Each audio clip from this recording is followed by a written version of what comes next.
The greatest gift that God is offering to mankind now is the gift of living in the divine will. Redemption had to come first to open the door to this gift, sanctification. To accept the gift of living in the divine will is the greatest joy we can give our Father. He wants all His children to accept this gift, but unfortunately few accept it, because most don't know about it, and some don't even believe it is true. We are nearing a period of time new in the history of mankind, an era of peace, as revealed by many church-approved mystics and popes and saints. Before this era of peace, we will be suffering chastisements, dealt to us by the justice of God. Living in the divine will of God will help us survive these chastisements.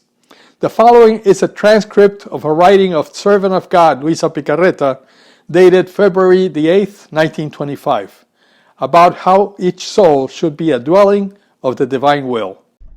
This morning, my sweet Jesus made himself seen in so much suffering that my poor soul felt consumed with compassion. He had all his limbs dislocated, and wounds profound and so embittered, that Jesus moaned and writhed for the bitterness of the pain. He placed himself near me as though wanting to let me share in his pains. By only looking at him, I felt his pains being reflected in me. And Jesus, all goodness, said to me, quote, "My daughter, I cannot take it any more. Touch my embittered wounds so as to soothe them.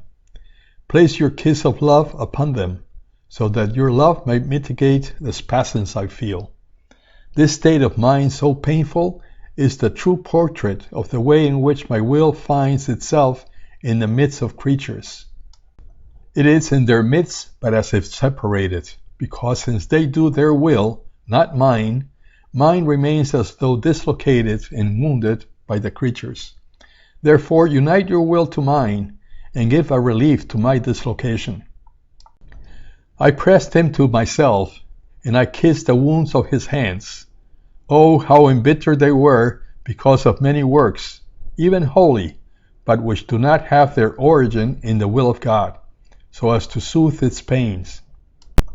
I squeezed them between my hands, and Jesus let me do everything. Even more, he wanted it, and so I did the same with the other wounds, to the extent that he remained with me for almost the whole morning.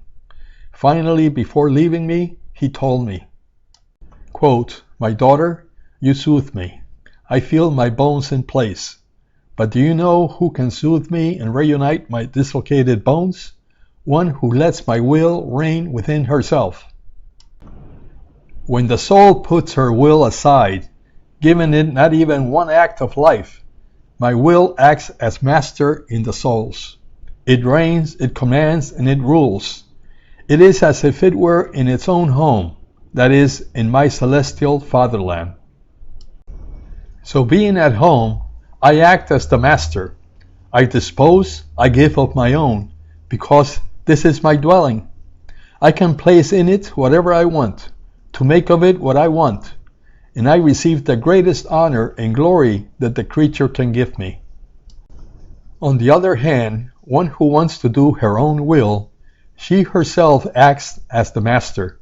She disposes, she commands, and my will remains like a poor stranger, neglected, and at the occurrence even despised. I would want to give of my own, but I cannot, because the human will does not want to give me its place. Even in holy things, it wants to be the leader, and I can place nothing from my own. How uncomfortable I feel in the soul who makes her own will reign. It happens as to a father who goes to visit one of his sons who is far away, or to a friend who goes to another friend. As he knocks, the door opens, but he is received with coldness. He is left there in the first room. No one prepares lunch for him or the bed to let him rest.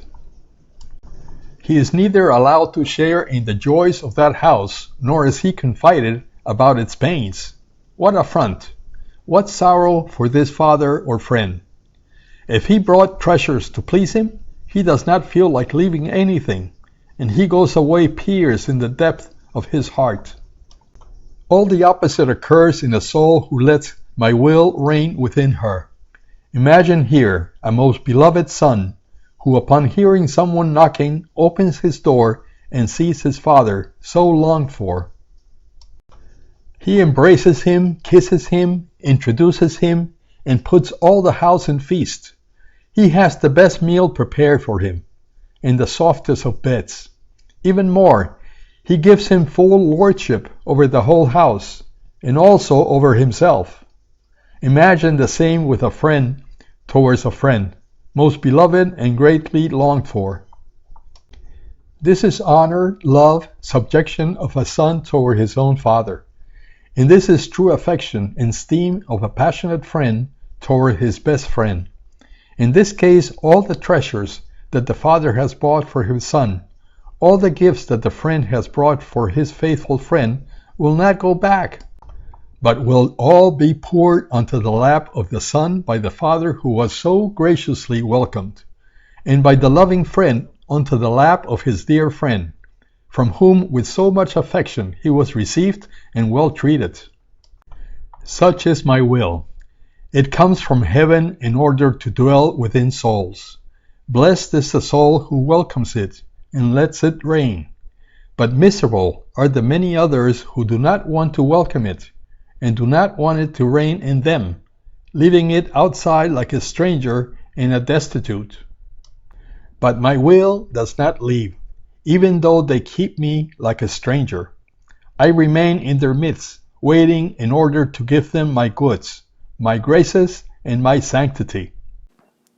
To summarize what Jesus told Luisa, it is so important to welcome the divine will to dwell in your soul, especially if you are a consecrated soul, religious or priest, who are called to lead the way for all to accept this gift.